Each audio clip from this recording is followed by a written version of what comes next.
House and Police Officer 2 Frank De Jesus from the Van Nuys Area Patrol.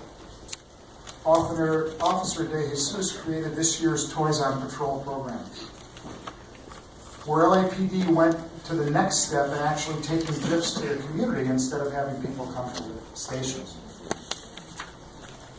It was wonderful. Needless to say, the officers were very much appreciated and many times hugged by the members of the community and their children. All of us connected with the LAPD work harder than ever to build trust within our communities and double down on community policing. So it's important now, at the beginning of the year, to spend a moment on the checks and balances,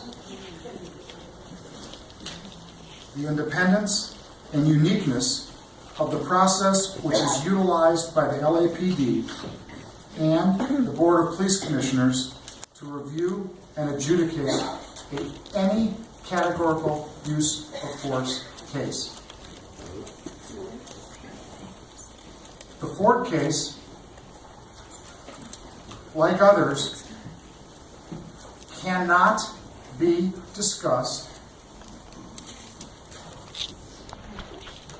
by the Commission pursuant to law, which is the Brown Act, because the investigation is not complete. However, I do want to speak generally about the integrity of the process which has evolved, because it's far different than Ferguson, and far different than New York, and far different than many other cities in America. Let's define what a categorical use of force is.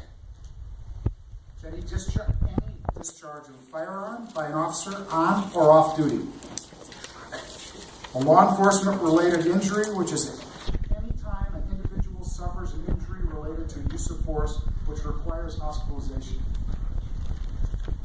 Any use of a carotid restraint or control hold.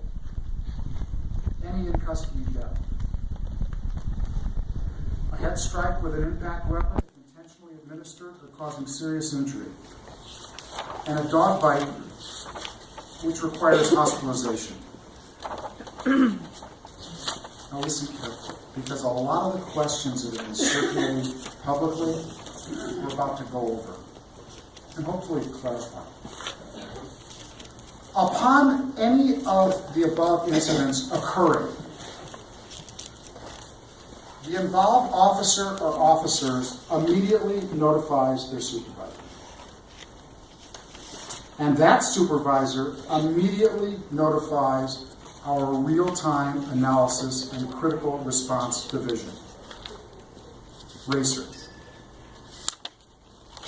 They notify appropriate command staff, the Office of the Inspector General, the Force Investigation Division, and the DA right away. 3 in the morning, 3 in the morning. Christmas Day, Christmas Day. That's what happens immediately, every time.